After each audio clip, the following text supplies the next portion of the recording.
One of the interesting things, I think, is that to me, as a dean, as one of the faculties at UCT right now, this particular course and this series of lectures feels quite pertinent. And we were just discussing before, as we were waiting to start, that I'm sure that Professor de Jongh is going to start with introducing the South African crest. And the saying at the bottom, he's just told me, means diverse people unite. And I'm really hoping that this is going to be a good theme for UCT in 2017. So I hope you enjoy your course. I hope that you enjoy your lectures, and I'm sure that it'll be very interesting. Welcome.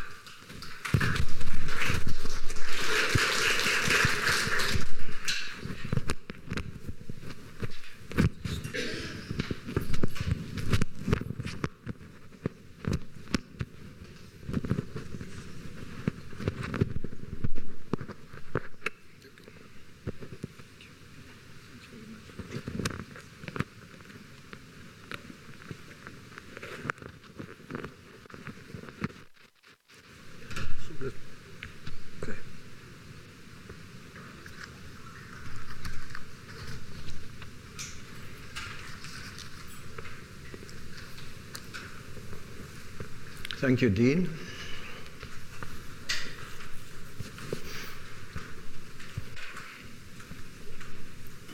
It was already dark. I was sitting, warming my hands in front of a small little fire that I'd made. And my thoughts were incredibly far away, and in another sense quite immediate. I was in what was then called Bushmen land, in the northeastern corner of Namibia. It was then still called Southwest Africa. The reason why I was not only deep in thought, in fact in quite an emotional state. I had just heard that my father had passed away in Port Elizabeth, thousands of kilometers away. And I was thinking about that, of course, and also in terms of practicalities. How effectively and conveniently would I get from Zumkwe, in the middle of Bushman land, Southwest Africa, to Port Elizabeth, to attend to everything that news implied. The news came to me via a runner. The locals called themselves, and the others called them, Bushmen. And incidentally, this is one of the themes that we'll be dwelling on quite a lot in this series of lectures this week. The whole issue of terminology. You've heard of San, and you know about Bushmen. Came by a Bushman runner in a cleft stick, a little note from what was then called the Bushman Affairs Commissioner of Zumkwe. While I was staring into these, and here's some alliteration, the fitful flickering flames of my camp fire entered into my consciousness, because I was really, literally almost very far away, was a rhythmic sort of sound. And I would hear this and not hear it and carry on with my thoughts, but it became almost insistent, to the extent that not only did it draw my attention, it eventually demanded my presence. It was not maybe 1,000 yards or 1,500 yards away. The Klum, also called the Yuan Nazi of that area, were doing a trance dance, a Bushmen, if you like, near the little place called Zumkwe, even today. I went over there. I had known, I was aware of the fact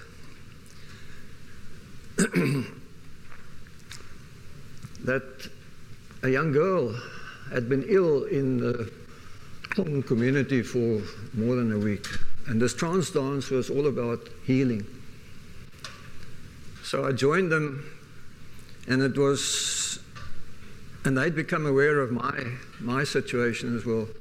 And it was as if emotional windows opened up for us. For me onto their lives and their situation, for them onto my life and my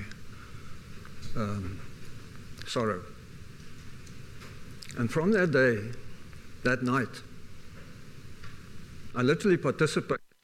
And it's a situation where the women sit in a circle and the men do a trance dance in a circle around them in the sandy, almost desert-like conditions near Jongh.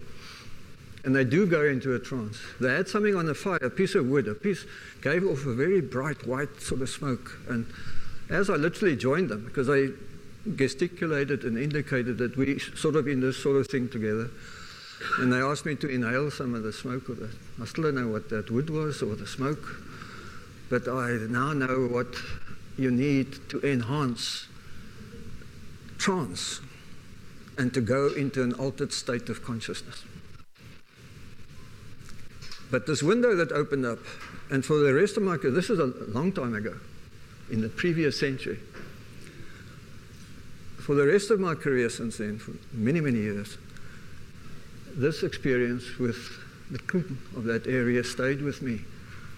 And as we will know, and as you heard what the Dean said, these Bushmen, San, were, historically speaking, the earliest inhabitants of this subcontinent. Those very Bushmen served as trackers for our military people in that area during the border war. Remember Angola, Southwest Africa, that whole thing.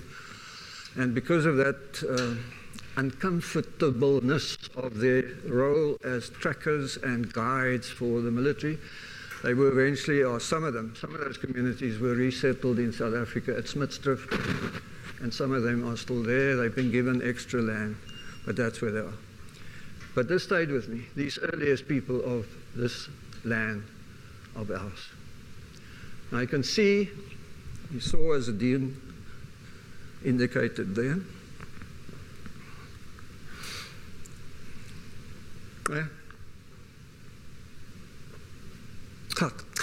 that's diverse people unite. It's very similar to this word, the Zulu word, simunye. We are one. Now that's, and this comes incidentally, this rock art, sometimes still called Bushman paintings, is from what used to be the Transkei, the Eastern Cape, Maclear, the town of Maclear in the mountains. It's called the Linton Panel, one of the most famous, most exciting panels of rock art in the history of rock art research in this country. So our crest, coat of arms, motto, whatever, right, does seem to pay, if I may say already, lip service to the fact acknowledging these earlier people. This is in a language, I'm not sure, is there a technician or someone? Thank you.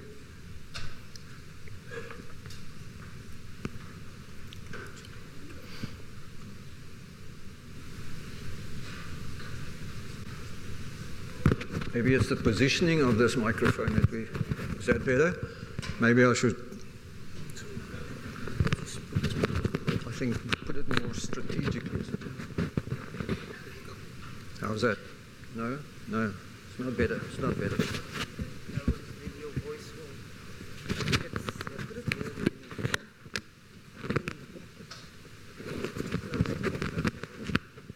Better? How's that? No.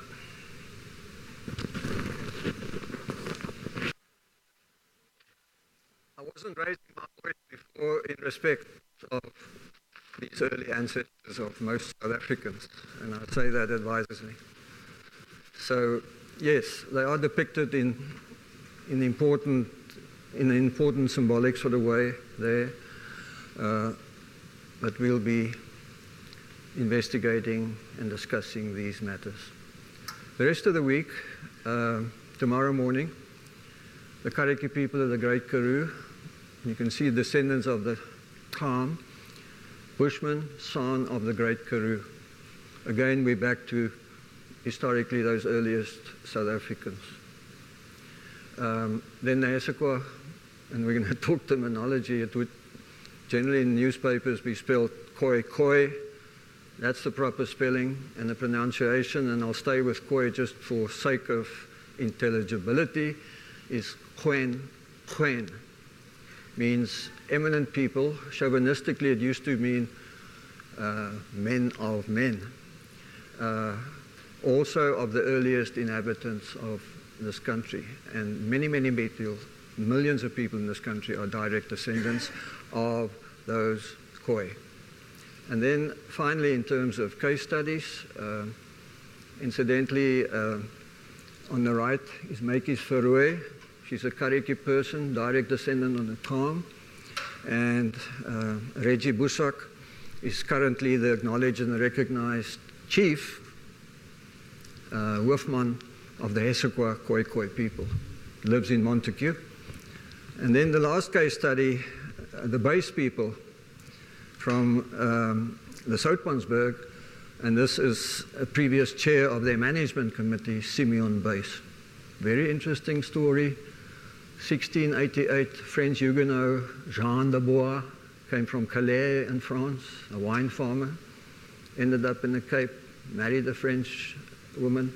His son Jean married Macy van der Kaap, euphemistically meaning one of those locals, and his son ditto, and their son, not de Bois anymore, de Buys. Jean de Bois, Jan de Buys, Koenraad de Buys, famous, infamous renegade, warrior, cattle rustler, gun runner, etc. They now live in the Soutpansberg, that community. That's our third case study. And then we'll try and tie everything together on Friday morning, 9:15, presumably in the same venue, in terms of these forgotten first people. All of these people, in some way or another, to a lesser or greater extent, are descendant directly from those earliest people. Not only the San Bushmen, but also the Khoekhoen, the Khoi people. Back to Jongh, the trance dance that night. Not very good images. Didn't want to spoil the evening with flash photography. And photography wasn't all that sophisticated at that stage anyway. You can see the circle, little fire, women sitting, clapping in the middle, the men dancing around with these seed pods as percussion sort of sound on the angles. The next morning, that's in daylight on the right, that's a person touching, conveying this healing, mythical healing powers to the woman in front of him by touch. And then below that, the next morning, this is where that dance took place. You can still see the circle where the men were shuffling around in a circle all night long.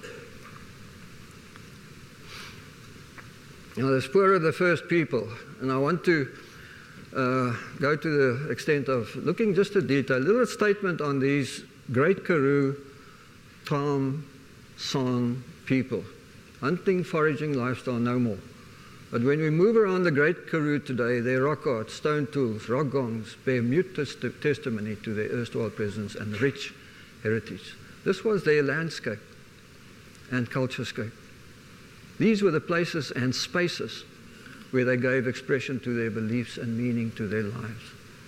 Places of ritual, symbolism, and power. Places that today we should revere and preserve for those still to come. This is a photograph of a rock gong. You can see all those marks on it, and it actually emits, nice English word, mellifluous sounds, beautiful musical tones. Musicologists have gone and studied. There are rock gongs all over South Africa, thanks to these earlier people. They made music and sent messages at great distances by means of these rocks. And they're all different shapes and sizes. It's just that they have to be dolerite, not dolomite. It's two different things, dolerite. They call them in the Karoo farmers eysterklip, ironstone. And that's exactly what they sound. But they also have to be counterpoised, sort of balanced on another rock. But here's the evidence, just perhaps more dramatically, the fact of a god. Other evidence, very crude little shelter in the Karoo, remains of these hunting, gathering, Bushmen, rock art all over the country. That's not the best that we have, but just to show you. Late Stone Age stone implements, board stones. A lot of people ask the question, what are they? What were they used for? There's a demonstration, I think, of how they did use them to get edible foods from under the ground to dig, a digging stick. And two different kinds of rock art, incidentally. One is painting, one's etching on rock. Two different disciplines, as it were, as far as rock art. Some people still refer to such art as Bushmen paintings. Again, evidence, the spoor of these earliest historical people of South Africa. And not only San or Bushmen, but also the Khoi. We don't have good evidence of, although archaeologists have excavated and dated sites where these people lived, but their lifestyle was ephemeral. They were pastoralists. They moved on all the way. They left no real tangible evidence of where they were, except some stone structures. But the artists that came, the early European travelers, did this sort of thing with the Maikie's Huis on the right bottom there, as you see, and the typical dress of a leader of the Khoi, Chainokwa in that case, and then above left a typical sort of scene next to a river, the hut, the people, and then they have stock, not only cattle but also goats and those early fat-tailed type of sheep. Presence of these people, evidenced by early European travels. They saw them, they sketched them, they were there. And they weren't other people. And we'll look at the sequence just now. That's a bit technical, I suppose. You can see in the background, we're now into prehistory, just for proper perspective or to the contextual side. Shelters on the left top, at the bottom. This is Klaasies River along the east coast. A very, very important archaeological site. Blombos is more recent and much more dramatic in terms of early forms of art being found. Blombos Cave is near Stilbay, near Riversdale, Stilbay, that area on the coast. And then the sequence that you have in front of it, early Stone Age, millions of years ago. On the right there you have Australopithecus reconstructed by Raymond Dart, the very right image, very faded, very much in the background. But just as a reference, the earliest human-like, not humans, not Homo sapiens, human-like, date to millions of years ago. And I'm going very quickly through this because this is not what we're going to talk about. Middle Stone Age, 250,000 to 20,000 BP, incidentally, is before present. Archaeologists prefer not to work with the BC, AD kind of dates, but it tends to be confusion. And then late Stone Age. And now we're already talking San, Bushmen. This is where we found evidence of their stone tools, their rock art, their presence in this part of the country.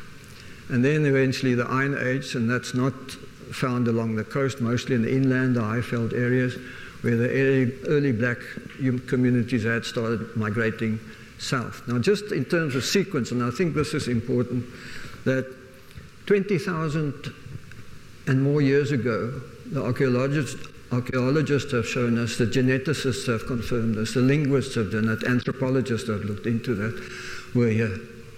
And it seems that they were a late Stone Age people who developed from those early prehistoric types, and they were here in South Africa. I should move. 2,000 years ago came the Khoi, in the history books, derogatory term, according to some people, but we'll talk around that term Hottentot in the lecture day after tomorrow. And they came 2,000 years ago. And eventually different migration routes, theories. We'll talk about how they ended up here in Cape Town, amongst other places, up the west coast and the east coast. And then only hundreds of years later, 1,700 at the earliest, came the black communities, having migrated south from the Great Lakes area, settled first in the Eastern Cape, roughly in the Eastern Cape area, and even later only on the Highveld. And this is where we enter the so-called Iron Age, because they were iron workers, iron smelters. They worked with metal, these people, had a significant and important presence here, but they were later arrivals. And then we talk European arrival, you know, like people, the Portuguese came around the coast already in 1400s. I mean, in 1480 something, I think Dyers was at Mossel Bay. And then came the Dutch, more concerted sort of journeys around the Cape, eventually settled here, you know all about that. And because of that, Jan van Riebeeck and co have been put in quite a bad light for occupying the land that the blacks used to occupy, but the blacks hadn't been anywhere near these areas by then. So there's also a bit of a debate around those sorts of issues. And then we can carry on. Let's just go through the sequence quickly. This was in 1880. George Stowe, very, very competent, important historian for those days, but a rather dramatic indication of the migrations.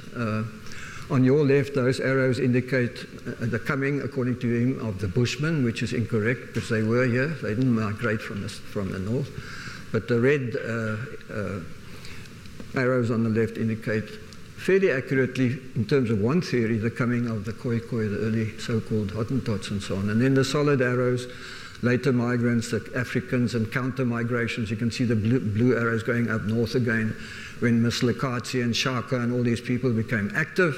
So there was a lot of population movement, but not ever as dramatic as this map and diagram might suggest. Migration was not a wave after wave after wave of hundreds or thousands of people moving now suddenly within X number of years into South Africa. It was incremental, it was slow, it might just be a little clan hiving off from the bigger community, or as they were called then, the tribes, and over thousands of years they moved down and eventually settled.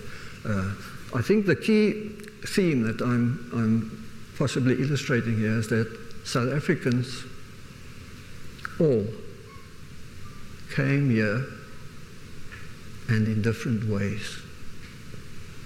If we are to dwell on the first come, first served theme, then we must give this back to the San and the Bushmen. All of us, South Africans, a lot, have to move off. If you stayed with that theme, if this was a principle in terms of land rights and land claims and land allocation, you must give New York City back to the Mohawk Indians now. They were there first. Not even Donald Trump can do anything about that. He was a recent immigrant from, I think, Germany.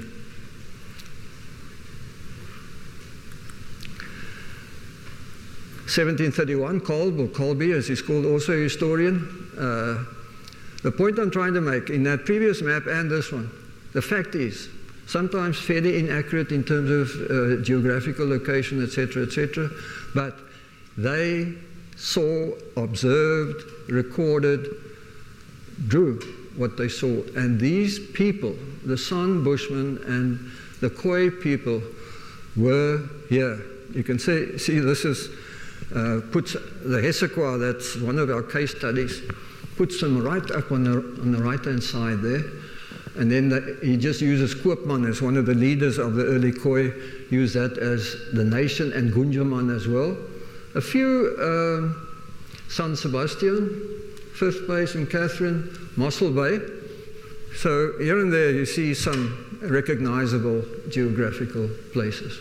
Point is, however inaccurate these people, and if you find the sort of common denominator of all these travelers, the fact remains, they saw, met, interacted with people in South Africa at that stage. don't want to go into all of that detail. I just said just now, right at the top, of Simunye, which means we are one. And then, of course, our motto, as we said a couple of times, unity in diversity. And here I say, we all came from somewhere in different ways to be here in South Africa, and we're not going to adopt this principle of first come, first served. If we had to do this, then we must give South Africa back not only to the San Bushmen, but perhaps to Australopithecus africanus, who was here 2 million years ago. And not quite, a little bit more feasible, incidentally.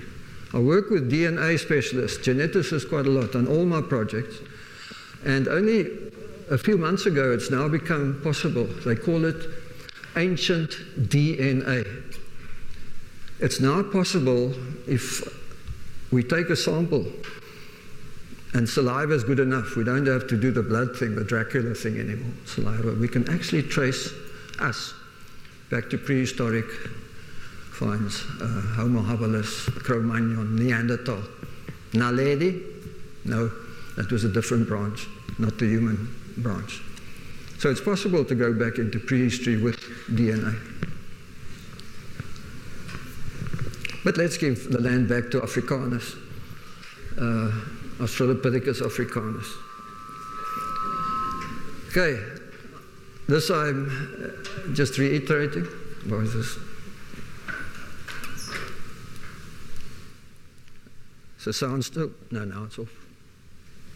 Better still. Sorry about this. There we just repeat what we said. You can see the dates more accurately depicted there, and then finally the late Iron Age people who spread over the southern Icefield. What I said before, they were significant, they were important, these later immigrants from 1450 AD. It's, in terms of this sequence, quite late. And one such settlement was dramatic, Mapungubwe, that you might have heard about. Not as distinct in the background. These are gold beads, golden beads, and there's the gold rhinoceros, found at Mapungubwe, first excavated by archaeologists from the University of Pretoria. Wits has taken over and done very significant work. Important, dramatic, a kingdom second to none. I think it started falling apart, possibly interestingly because of climatic change. They sometimes call it a mini ice age. Came over southern Africa then, around the 1200s, towards 1300. And agriculture, which was what they did, was more difficult or not as lucrative as it used to be. And also Zimbabwe, the ruins, the kingdom of Zimbabwe became a formidable alternative or competing kingdom, as it were. So significant, Mapungubwe, the national orders, you see in the media every now and then somebody gets from the president this order for extinguished service or contribution to society, etc. And one of those is called the Order of Mapungubwe. So commemorating this very important kingdom, but in terms of our sequence again, quite late. Yes, sir? The former slide for a minute, please. Go back to the former slide. Yes. For 1 minute. Thank you. Yeah. Okay.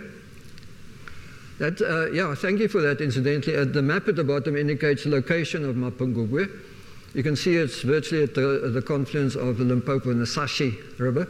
It's far northern Limpopo province, nearly on the river. That's where it's situated. You can see there the three countries, Botswana, Zimbabwe, and South Africa. That's the location. Okay? And then these black communities that came down, just for the record, later than some of the people that we'll be discussing, but here they are. Those brackets don't indicate direct kinship or relation, but just the categories by language and so on. And conventionally, you'll see the northern Nguni consisted of Zulu, Swazi, and Ndebele, and then the southern Nguni, mostly the Xhosa speakers. Now, they weren't Xhosa and they weren't Zulu as such, those groups of people. By convention, this is what people started referring. You talk about what used to be Zululand or Natal, they say that's where the Zulu people come from. But they were different groups of people, actually, quite distinct at one stage. Ditto, the sort of Eastern Cape area, the southern Nguni started referring to the Xhosa, Meanwhile, they were actually Bata and Fengu and other such people. And then, of course, the Sotho people up in the Highveld. And to the right, you have those two brackets, totally different in language and even early on in socio-cultural patterns. The Venda, the far northeastern corner, the smallest in terms of ethnic group, incidentally, in South Africa. Our Vice President, Cyril Ramaphosa, comes from that area. Ramaphosa is a Venda. And I see he's aspiring to presidentship. And if ethnicity plays a role in the process still to come towards the end of the year, then he has this one disadvantage. He represents the smallest number of people who call themselves, some of them call themselves still Venda or speak that language. And then the Tsonga people in the Lowveld mostly. And on the right you just have, and this is very traditional, just to depict the different sort of settlement patterns and so. Rituals far right at the top is the Domba dance for females amongst those same Venda people of Vice President Ramaphosa. Tembo in the middle, initiation for males, that's where Madiba, Nelson Mandela came from. Xhosa people, women on the left, busy with the ritual in traditional dress, building a Swazi hut on the right, and Ndebele, a very colourful mural. Now that you still find. You go to certain parts of South Africa, you might still find that sort of thing, but it's becoming less, it's dwindling, because people have now for generations, even centuries, moved to the cities in South Africa, and statistically, more than 50% of South Africans now live in urban contexts. Now, more specifically Europeans, you saw on the old map that we had earlier, all those red and blue arrows. There was a dotted line along the ocean, along the coast, and showed the 1400s when the Portuguese navigators started coming around, Dias 1486 and da Gama 1497. And eventually the Dutch came 1500s to 1600s, and the infamous 6052 when a refreshment station was established here in Cape Town.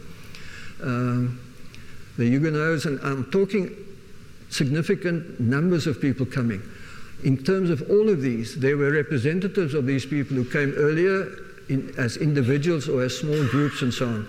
And even the British, some British had been to South Africa long before this fairly dramatic 1820 British settlers came and settled in Eastern Cape around Bathurst and Grahamstown and those areas. Now, conventionally, white South Africans are English-speaking or they're Afrikaans-speaking. Now, those who are referred to or might even call themselves Afrikaans-speaking, a few even call themselves Afrikaners, Africans, which is fairly accurate if you're born here. You're African. Came from Dutch, British, French, German, Jewish, Greek, and Portuguese forebears, and then the people who call themselves English, of course, came from mainly England or the British Isles. Now, descendants of early settlers here, and they still called, according to their ID books, coloureds or brown people, and we have a little longish discussion on that issue in one of our case studies. Maybe I can just go forward a bit in terms of this discussion. I gave a talk on that particular topic on the Hessequa Khoekhoen people, and 5 or 6 of these Khoi leaders arrived for my talk, and they had porcupine calls and springbok skins and staffs of office and all sorts of things. They looked quite dramatic, even a bit scary, because they had these weapons of mass destruction in their hands. Afterwards, they asked whether we could pose for a photograph, and 4 of them came, 2 on each side, and I was in the middle. They took a cell phone photo. I said, "Oh, that's interesting. Would you send me the photo?" And they did, and I'll show you it in the course of this week. They added a quite nice picture, all these weapons and skins around me, and they added a banner, and it said, "Colouredness must fall." So that's a key statement, and we'll be dwelling on that for the rest of the week. These people are now increasingly and progressively becoming aware of their ancestry and becoming proud of that they are direct descendants of some of the earliest inhabitants of South Africa. Remember in the previous dispensation, and I've got the legislation that I'll be referring to in that lecture, categorized people. You had to be white and you put in this place. Blacks you put over here. If this area is not white enough and you move people, make this more white or that one more black and stuff. But then I sat one day in a meeting and said, but these other people, they're not white and they're not black. What do we do with them? So they created a category, actually a racial category, artificial category, colored. And people still walk around with that in their IDs. There were some of these, our third case study, the base people, Dubois, descendants up in the Soutpansberg, they look at them and say, but they're not quite colored, you know, what do we do with them? What do we do with the Hessequa people? What do you do with the Rehoboth people in Namibia, Southwest Africa then? There's this colored, this is legislation, with a copy of it. Got colored, we call them other colored. You see, these people are not being acknowledged as early South Africans, now increasingly proud South Africans, people who belong here and identify with this land. Then Indians, so-called Asians, 1860, thousands of indentured laborers came out to Durban, specifically to work in the cane fields. Some came before, some came later. A lot of them went back.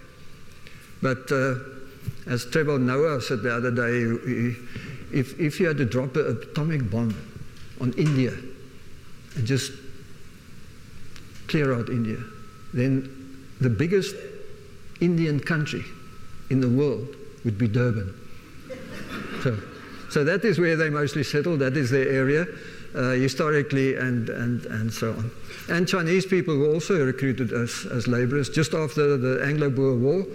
Now, more correctly, according to some, the South African War, 1902, they came out by 1906. Yes, some 50,000 people were employed. And then, if that same atomic bomb thing had to be employed, then Port Elizabeth would have been the biggest Chinese country in the world. Now, it would be Johannesburg, Gauteng. That's where most of our Chinese South Africans now live. Okay, the Constitution. I'm not going to go through all the detail. Importantly, this is chapter 1. Chapter 2 is the Bill of Rights, incidentally, from our Constitution.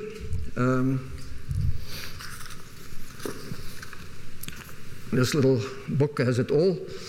And importantly, point 5, just to recognize all our languages, the country in the world with most official languages recognized, 11 languages. But then it does say 2, A2. What about the Khoi, the Nama, and the San languages? And sign language, importantly, of course, but not official languages. And then eventually recognition, that's in the Bill of Rights.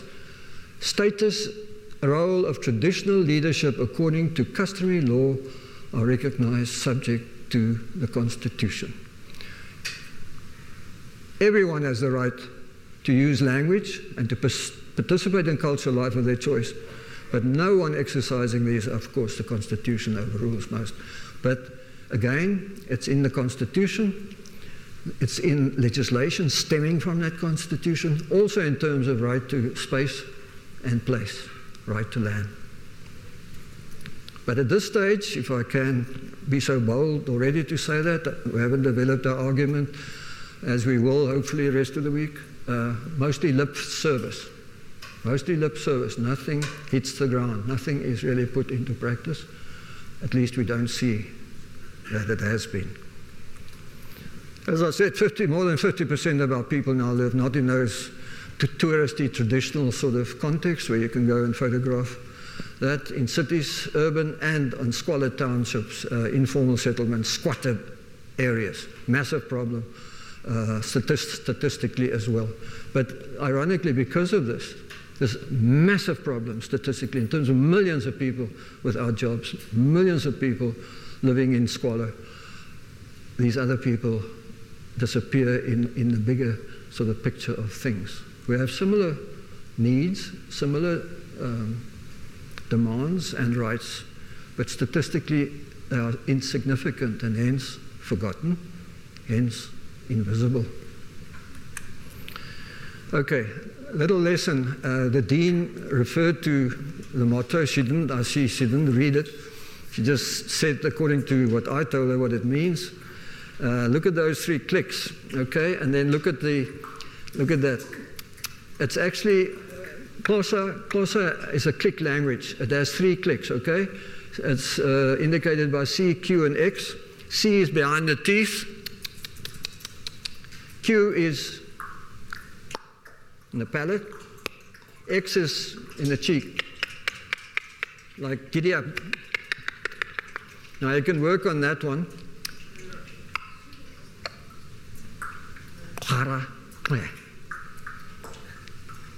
We are one, the diverse people. And as I said before, in our crest, in our national symbol, we have this calm, C / calm language, and we do have a Bushman, a San painting, which at least acknowledges the fact that there were such people. Now, we'll elaborate on all of this in lectures for the rest of the week, specifically and more detailed, the 3 case studies that I mentioned. First, the Karretjie people of the Karoo, direct descendants of these very same crown of the Karoo. I have a little story about this.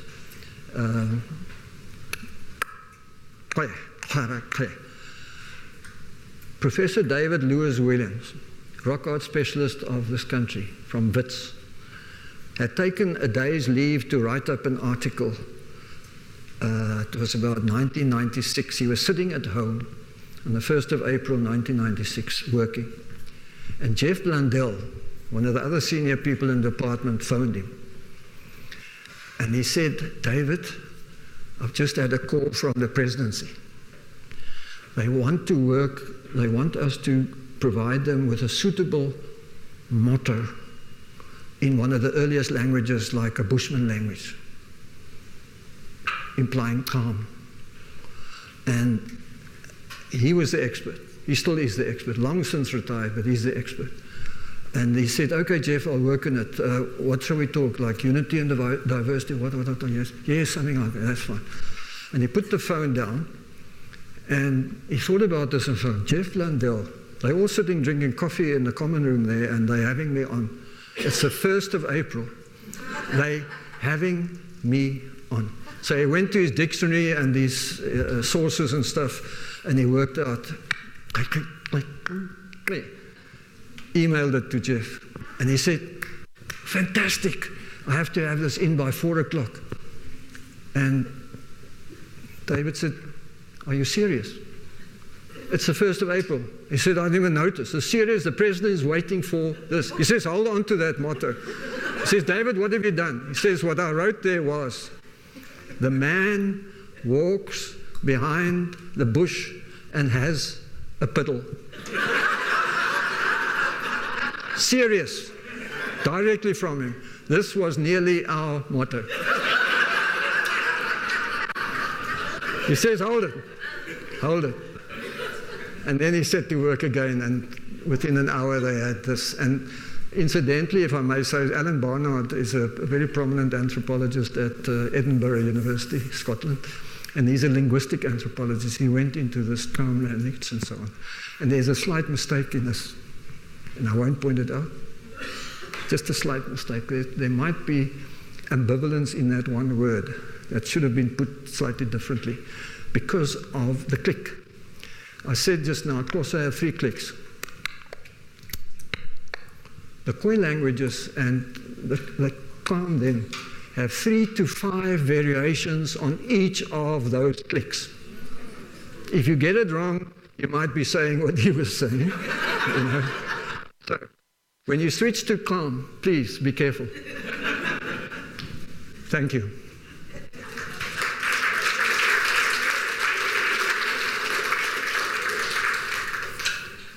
We are on schedule. We don't have a chair, but I was led to understand we started at 9:15, and we have 45 or more minutes, and we've got 10 or more minutes for questions. Question. I learned that the Xhosa didn't originally have all the cliques, and because they mixed with the Khoi, they then got the cliques. Yes, I don't know whether everybody could hear that because of contact at Xhosa with the then indigenous, earlier arrivals, Bushmen, Kham, might not have been Kham, there were other San Bushmen in the area of contact, that they took over the click language. This has been confirmed, I think that is true. And they took over, with respect to the Xhosa people, they took a simplified version of all those clicks. They just had kept the three main clicks, as it were. Rivers in the Transkei sometimes end with Khap and Yes. Koloch. Yes. That means mouth. Correct. Like Kwelecha. Yeah. Ewe. Lungile. I can add to that. Yes. Distinguished Xhosa cultural expert explained to me that this is actually what happened. When a raiding party went out, they would bring back nice maidens for their chief. And the nice maidens obviously infected the mother tongue of the Xhosa people. Yes. And it sounds like That happened. And when we deal tomorrow morning with the Karretjie people, descendants of the Kham in that area, at one stage, because the pioneer farmers had been moving into the Karoo incrementally, they just went further and further north, and the Kham people, the Bushmen of that area, saw this as their land, their game, their space, and these people were hunting their game. So the Bushmen retaliated, and as far as domesticated animals concerned, the cattle and particularly the sheep. And then the farmers of that area organized a commando system where they actually went to shoot Bushmen. And they shot as far as they could, mainly the males, and the females they took into the farms. And they became tame Bushmen, so-called Mak Busmans. And there was also intermarriage there, and hence the thing. There's one here and over there. Yes, sir. On one of the slides is shown Nama, the Nama. Are those the Sonkwa and the Suswa or not? Nama? The Nama people. No. No? No. Different one. No, Sonkwa is the early name for Bushmen. Yeah. And Nama, like Namakwa land, Yeah. the Nama people, Namakwa. Yeah. Namakwa. Oh, it's Or more correctly, part of the group. Namakwa. Yeah. Namakwa. They are the Nama, and they divided into the Groot Nama and the Klein Nama. The big Nama in the north and the Klein Nama in the south.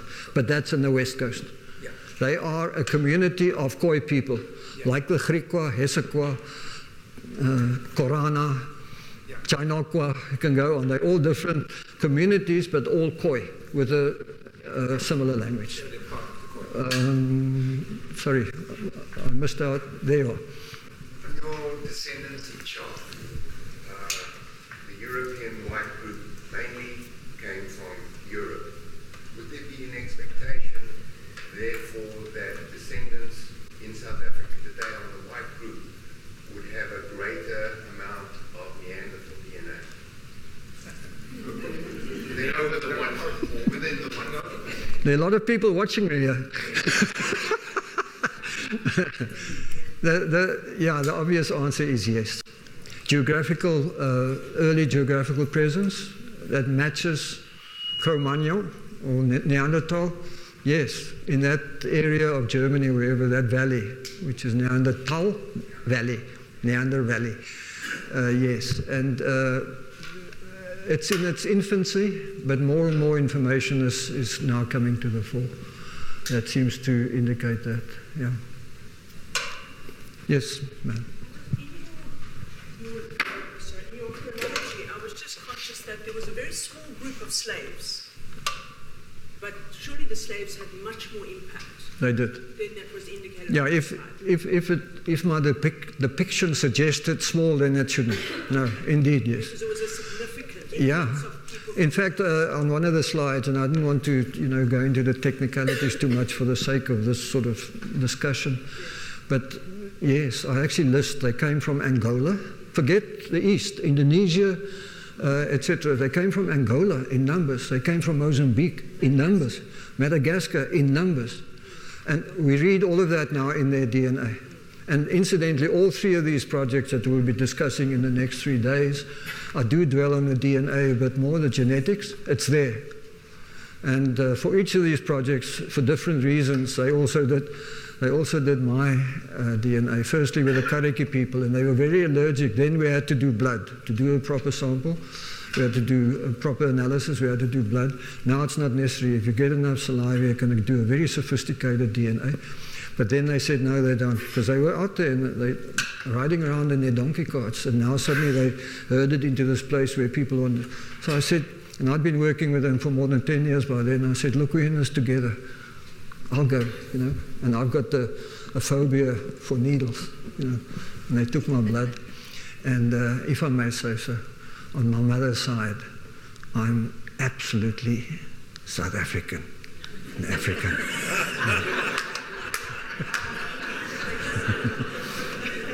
The Y chromosome, which is the male line, that's mitochondrial. The female, no, the Y chromosome, my father's line. I tend to talk about that a little bit more. Direct matches with the Crusades of Alexander the Great.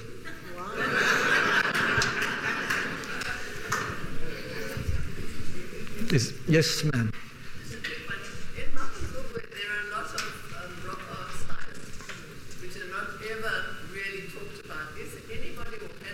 It's been done. It's been done, amongst others by Lewis Williams's students, and obviously that predates Mapungubwe by far, you know. And the problem still is, sophisticated as analysis has become, number one, you can't take the paint off the rock, because then you know, and the only way you can really do accurate, absolute archaeological type dating is to analyze the paint itself, because they used, you know, plant and blood and whatever the case may be, and a mixture of that. So all of that is still relative dating. In other words, if you have shelter where there's rock art, you would excavate it. By relative dating, you'd say this must be more. Has anyone done that, and has it been published? Yes, yes. One can trace that. I'm not an archaeologist. My daughter is a rock art specialist, though. She's doing a PhD in the Cederberg on rock art. And this kind of question I could pose to her, and she would, as they do, these youngsters, they just produce all these articles. Yeah. They press buttons, you know, these articles. Is one allowed to visit the Limson art paintings? Yes. I was there last year, traveling in that area, but the problem is that some of that, in the early days before legislation was so muscular, had been taken. But the general site, general paintings, they even have guides. There are a lot of guest farms in that area now. What used to be the area of Transkei closest to the mountains, Maclair is the town. We'll take you around. The simple answer is yes. But some of that, you know, in the early days they thought, wow, look at this fantastic painting, Bushmen, and they chop it out and take it somewhere. And in Wits, for example, at the Rock Art Center, they've got rooms full of rock art in situ, still the paintings on those rocks. The good news is, terrible as it sounds, that painting is better preserved than the ones that are exposed to human beings, putting lemon and orange on to bring out the color to photograph, to finger them, to touch them, rain, wind, sand, and that. So, and we actually have a piece of such artwork in storage, and we have a piece still exposed. It's like day and night. It's like day and night. Is that it, folks? Thank you. Thank you.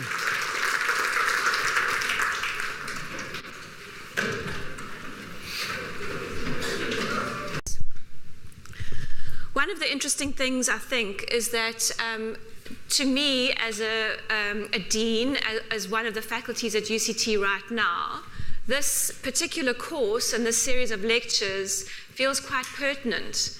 And we were just discussing before, as we were waiting to start, that I'm sure that Professor de Jongh is going to start with introducing the South African crest. And the saying at the bottom, he's just told me, means diverse people unite. And I'm really hoping that this is going to be a good theme for UCT in 2017. So I hope you enjoy your course. I hope that you enjoy your lectures, and I'm sure that it'll be very interesting. Welcome.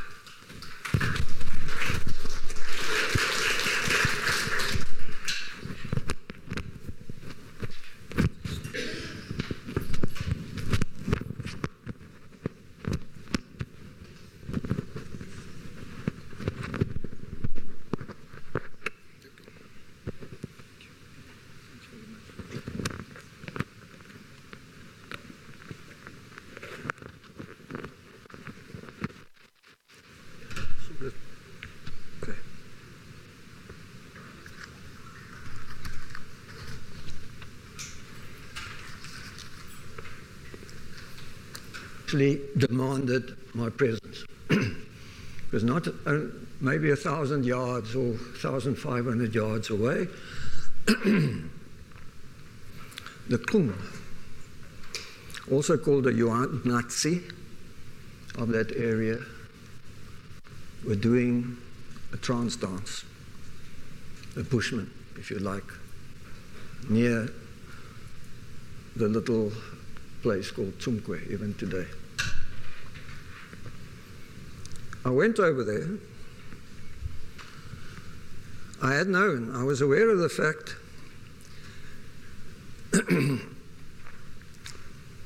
that a young girl had been ill in the Jongh community for more than a week. And this trance dance was all about healing.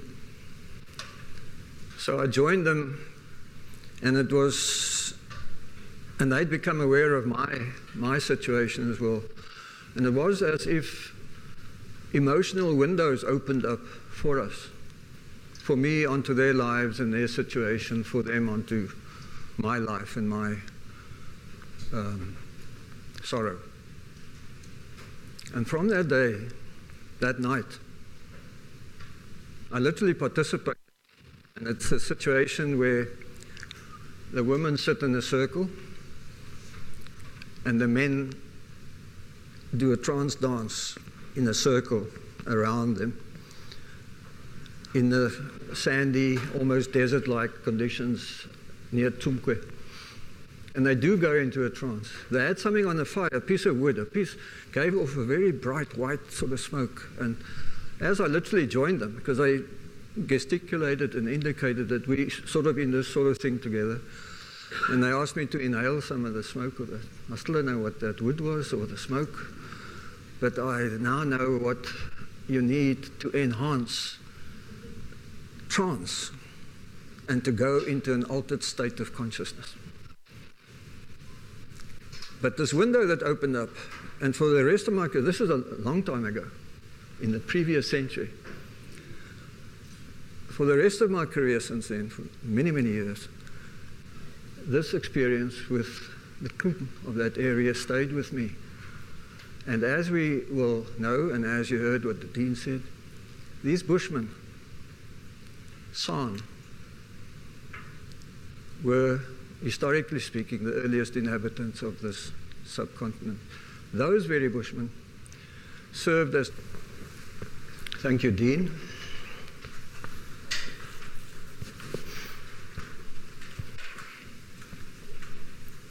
It was already dark. I was sitting, warming my hands in front of a small little fire that I'd made, and my thoughts were incredibly far away, and in another sense quite immediate. I was in what was then called Bushman land, in the northeastern corner of Namibia. It was then still called Southwest Africa.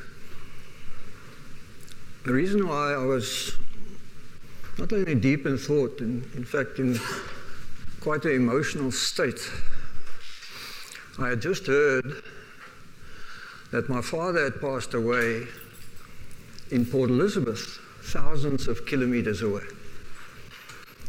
And I was thinking about that, of course, and also in terms of practicalities.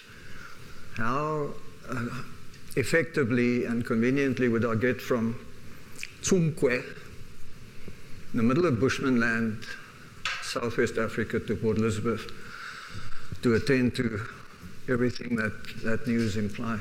The news came to me via a runner. The locals called themselves, and the others called them, Bushmen. And incidentally, this is one of the themes that we'll be dwelling on quite a lot in this series of lectures this week. The whole issue of terminology. You've heard of San, and you know about Bushmen. Came by a Bushman runner in a cleft stick, a little note from what was then called the Bushman Affairs Commissioner of Jongh. While I was staring into these, and here's some alliteration, the fitful flickering flames of my camp fire entered into my consciousness, because I was really, literally almost very far away, was a rhythmic sort of sound. And I would hear this and not hear it and carry on with my thoughts, but it became almost insistent, to the extent that not only did it draw my attention, eventually